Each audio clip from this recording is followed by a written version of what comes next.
ಇದು ಹಿಂದೂಗಳ ದೇವಸ್ಥಾನಕ್ಕೆ ಕಟ್, ನೀವು ಶಾದಿ ಭಾಗ್ಯ ತಗೊಳ್ಳಿ, ಎಷ್ಟು ಬೇಕೋ ದುಡ್ಡು ಕೊಡ್ತೀನಿ ಅಂತಾರೆ. ಅವ್ರ ಕಾಲೋನಿಗಳಿಗೆ 500 ಕೋಟಿ ಕೊಡ್ತೀನಿ ಅಂತ ಹೇಳುದು, ಮುಸ್ಲಿಮಾನರ ಕಾಲೋನಿಗೆ. ಟಿಪ್ಪು ಜಯಂತಿಗೆ ತಗೊಳ್ಳಿ, ಮುಲ್ಲಾಗಳಿಗೆ 10,000 ಕೋಟಿ ತಗೊಳ್ಳಿ, ದಸರಾಗೆ ಕಟ್. ನೀವು ಬಸ್ ಚಾರ್ಜ್ನ ದುಪ್ಪಟ್ಟು ಮಾಡೋ ಮುಖಾಂತರ ಹಿಂದೂಗಳ ಹಬ್ಬದ ಮೇಲೆ ಅವ್ರು ಒಂದ್ ರೀತಿ ಕಬ್ಬಿಣವನ್ನ ಚಂದಾಗಿ ಕಾಯಿಸಿ ಕೆಂಪಾದ ಮೇಲೆ ಬರೆ ಎಳಿತಾರಲ್ಲ, ಹಂಗೆ ಹಿಂದೂಗಳ ಮೇಲೆ ಬರೆ ಎಳಿತಾ ಇದ್ದಾರೆ. ಈ ಹೊರೆ ಏನ್ ಹಾಕಿದ್ದಾರೆ, ಬಸ್ ದರ ಏರಿಕೆದು ಹೊರೆ ಅಲ್ಲ, ಅದು ಕಬ್ಬಿಣದ ಸಲಾಕೆಯನ್ನ ಕಾಯಿಸಿ ಬರೆ ಎಳಿತಾ ಇದ್ದಾರೆ ಕಾಂಗ್ರೆಸ್. ಹಿಂದೂ ವಿರೋಧಿ ಅಷ್ಟೇ. ಹಂಗಾರೆ ಅಜ್ಜಿಗೆ ಓದ್ತಾರಲ್ಲ, ಅದನ್ನ ಕಟ್ ಮಾಡ್ಲಪ್ಪ. ಅಜ್ಜಿಗೆ ಫ್ಲೈಟ್ ದುಡ್ಡು ಕೊಡ್ತೀರಿ ಸರ್ಕಾರದಿಂದ, ಗೊತ್ತಿದ್ಯಾ? ಅಜ್ಜಿ ಯಾತ್ರೆಗೆ ಹೋಗೋಕೆ ರಾಜ್ಯ ಸರ್ಕಾರ, ಕೇಂದ್ರ ಸರ್ಕಾರ ನಾವು ಫ್ಲೈಟ್ ದುಡ್ಡನ್ನ ಕೊಡ್ತೀವಿ, ಫ್ರೀ ಕೊಡ್ತೀವಿ, ಫ್ರೀ. ಹಂಗಾರೆ ಅದರಲ್ಲಿ ಎಷ್ಟು ಕಟ್ ಮಾಡ್ತಾರೆ? ಜಾಸ್ತಿ ಮಾಡ್ತೀವಿ, ಕಟ್ ಮಾಡ್ತಾರೆ ಹೇಳಿ ಅದನ್ನು. ಇಲ್ಲಿ ಮಾತ್ರ ದಸರಾಗ ಹೋಗೋರ್ಗೆ ಬೆಲೆ ಏರಿಕೆ ಬಿಸಿ ತಟ್ಟಿಸ್ತೀರಿ, ಅವ್ರಿಗೇನ್ ಮಾಡ್ತೀರ? ಹಂಗಾರೆ ಅವ್ರಿಗಿಲ್ಲ. ಟಾರ್ಗೆಟೆಡ್ ಹಿಂದೂ ಹಬ್ಬ, ಟಾರ್ಗೆಟೆಡ್ ಧರ್ಮಸ್ಥಳ, ಟಾರ್ಗೆಟೆಡ್ ಚಾಮುಂಡಿ ಬೆಟ್ಟ, ನಾಳೆ ಟಾರ್ಗೆಟೆಡ್ ಇದು ನಮ್ಮ ಬನಶಂಕರಿ ದೇವರೈತೆ ಇಲ್ಲಿ ಪದ್ಮನಾಭನಗರದಲ್ಲಿ. ಅದನ್ನ ಯಾವಾಗ ಟಾರ್ಗೆಟ್ ಮಾಡ್ತಾರೋ ಗೊತ್ತಿಲ್ಲ. ಬನಶಂಕರಿ ಪದ್ಮನಾಭನಗರ ಇಲ್ಲ, ಬನಶಂಕರಿ ದೇವಸ್ಥಾನ ಯಾವಾಗ ಟಾರ್ಗೆಟ್ ಮಾಡ್ತಾರೋ ಗೊತ್ತಿಲ್ಲ. ಈ ಸರ್ಕಾರದ್ದು ಟಾರ್ಗೆಟ್ ಹಿಂದೂ. ಆ ಒಂದು ಸ್ಕ್ವಾಡ್ ಇದು ಒಂಥರ SIT, ಇದಕ್ಕೊಂದು SIT ರಚನೆ ಮಾಡಿರ್ಬೇಕು. ಕಾಂಗ್ರೆಸ್ ಅವರು ಒಂದು SIT ರಚನೆ ಮಾಡವ್ರೆ, ಟಾರ್ಗೆಟ್ ಹಿಂದೂ. ಆ SIT ಏನೇನು ರಿಪೋರ್ಟ್ ಕೊಡ್ತೈತೆ ಅದ್ರ ಪ್ರಕಾರ ಹಿಂದೂಗಳ ಮೇಲೆ ತೆರಿಗೆ ಹಾಕೋದು.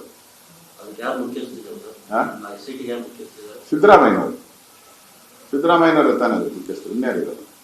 ಅವರೇ ಬ್ರ್ಯಾಂಡ್ ಅಂಬಾಸಿಡರ್, ಮತಾಂತರಕ್ಕೆ ಬ್ರ್ಯಾಂಡ್ ಅಂಬಾಸಿಡರ್ ಸಿದ್ದರಾಮಯ್ಯನವರು, ಅವರೇ ಮಾಡ್ತಾರೆ.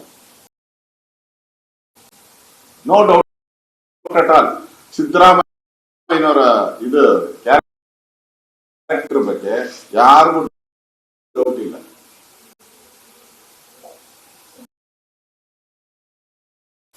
ಅದಕ್ಕೆ ಮತಾಂತರಗಳಾಗ್ತಾರ.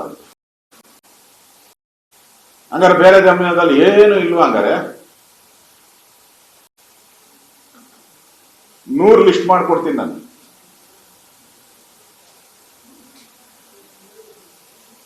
ಅದು ಅಂದ್ರೆ ಇಂಡೈರೆಕ್ಟ್ ಆಗಿ ಸಿದ್ದರಾಮಯ್ಯ ನಾನು ಹಿಂದೂ ಅಂತ ಹೇಳಿಕೊಂಡು ಮತಾಂತರಗಳಿಗೆ ಎನ್ಕರೇಜ್ ಮಾಡುವಂತ ಕೆಲಸವನ್ನ ಸಿದ್ದರಾಮಯ್ಯ ಮಾಡ್ತಾ ಇದ್ದಾರೆ. ಅದಕ್ಕೋಸ್ಕರ ಈ ಬರೆ ಚಾಮುಂಡಿ ಬಸ್ ದರ ಹೋಗೋಕ್ಕೆ, ದಸರಾ ಹೋಗೋಕ್ಕೂ ಬರೆ ಹಾಕಿದ್ದಾರೆ. ಆಮೇಲೆ ದೇವಸ್ಥಾನಗಳ ಪೂಜೆಗಳಿಗೂ ಕೂಡ ಜಾಸ್ತಿ ಮಾಡಿದ್ದಾರೆ. ಅದಕ್ಕೂ ಒಂದು ಬರೆ. ನೀವು ಪೂಜೆ ಮಾಡ್ಬೇಕಾದ್ರೂ ಟ್ಯಾಕ್ಸ್ ಜಾಸ್ತಿ ಕೊಡ್ಬೇಕು, ಆ ಸ್ಥಿತಿಗೆ ತಂದಿದ್ದಾರೆ. ಸಿಎಂ ಒಂದು ಸಭೆ ಮಾಡಿದ್ದಾರೆ. ಈ ಹೊಸದಾಗಿ ಮನೆಗಳು ಕಟ್ಟಿದ್ದಾರೆ, ಕೊಡ್ತಾ ಇಲ್ಲ, ನೀರು ಮತ್ತೆ ಕರೆಂಟ್ ಕೂಡ ಕೊಡ್ತಾ ಇಲ್ಲ. ಅದೊಂದು ಸಭೆನ ಅಪೂರ್ಣ ಮಾಡಿದ್ದಾರೆ. ಬಹಳಷ್ಟು ಜನಕ್ಕೆ ಸಮಸ್ಯೆ ಆಗ್ತಾ ಇದೆ ಸರ್. ಹೊಸದಾಗಿ ಯಾರು ಕಟ್ಟಡ ಕಟ್ಟಿದ್ದಾರೆ, ಕರೆಂಟ್ ತಾಳಕ್ ಆಗ್ತಿಲ್ಲ, ನೀರು ತಾಳಕ್ ಆಗ್ತಿಲ್ಲ. ಸುಮ್ಮನೆ ಕಟ್ಟಿಬಿಟ್ಟು ಇಲ್ಲ. ಕಾಂಗ್ರೆಸ್ ಸರ್ಕಾರ ಬಂದ್ಮೇಲೆ ಮನೆಗಳು ಯಾರ್ಯಾರು ಕಟ್ಟಿದ್ದಾರೆ ಅವ್ರು ಗೃಹ ಪ್ರವೇಶ ಮಾಡೋಕ್ಕೂ ಸಾಧ್ಯ ಇಲ್ಲ. CC/OC ಅನ್ನೋ ಹೆಸರಲ್ಲಿ ಲಂಚ ತಾಂಡವಾಡ್ತಾ ಇದೆ. ಈ ಖಾತೆಯಲ್ಲಿ ಕೂಡ ಲಂಚ. ಈ ಖಾತೆ ಮಾಡ್ಬೇಕಾದ್ರೂ ಲಂಚ ಕೊಡ್ಬೇಕು. CC/OCಗಂತೂ ರೇಟ್ ಫಿಕ್ಸ್ ಆಗುತ್ತೆ, ಸ್ಕ್ವೇರ್ ಫೀಟ್ ಇಷ್ಟು ಅಂತ. ಅದು ಬಡವರು ಕಟ್ಟೋ ಮನೆಯವರೆಗೂ ಬಂದ್ಬಿಟ್ಟಿದ್ದಾರೆ. ಬಡವರು ಕಟ್ಟೋ ಸಣ್ಣ ಮನೆಗೂ ಕೂಡ 30-40 ಸೈಟು, 20-30 ಸೈಟು, ಇಲ್ಲಿಗೂ ಕೂಡ ಅವ್ರು ಕರೆಂಟ್ ಕೊಡ್ತಾ ಇಲ್ಲ. ಆಕ್ಚುಲಿ ಫ್ರೀ ಕೊಡ್ಬೇಕಾಯ್ತು. ಹಿಂದೆ ನಾವೆಲ್ಲ ಎನ್ಕರೇಜ್ ಮಾಡ್ತಾ ಇದ್ವಿ, ಸ್ವಂತ ಮನೆ ಕಟ್ಕೊಳ್ಳಿ ಅಂತ. CC/OC ಕೊಡೋದಕ್ಕೆ ಕಾನೂನು ಇಲಾಖೆ ಅಭಿಪ್ರಾಯ ಪಡ್ಕೊಂಡು ಮುಂದುವರಿಬೇಕು ಅಂತ ಸಭೆ ಇಟ್ಟಿದ್ದಾರೆ. ಈ ಸಭೆ ಹಂಗಾರೆ ಈಗ ಸ್ವಾತಂತ್ರ್ಯ ಬಂದು ನಮ್ಗೆ 70 ವರ್ಷ ಆಗೈತಲ್ಲ, 79 ವರ್ಷ ಆಗೈತಲ್ಲ ಅಲ್ವಾ? ಆಗೈತಲ್ಲ. ಇಷ್ಟು ವರ್ಷ ಹಂಗಾರೆ ಯಾರು CC/OC ನೀತಿ ನಿಯಮಗಳು ಇರ್ಲಿಲ್ವಾ? ಇವಾಗೆ ಬಂತಾಗಾರೆ ಸ್ವಾತಂತ್ರ್ಯ ಬಂದು ಇಷ್ಟು ವರ್ಷ ಆದ್ಮೇಲೆ ಇಷ್ಟು ದಿನ ಹಂಗಾರೆ ಏನು ನೀತಿನೇ ಇರ್ಲಿಲ್ಲ. ಹಂಗಾರೆ ಇಷ್ಟೊಂದು ಮನೆಗಳು ಸಾವಿರಾರು ಇಡೀ ಕರ್ನಾಟಕದಲ್ಲಿ ಕೋಟ್ಯಾಂತರ ಮನೆಗಳಿದೆ.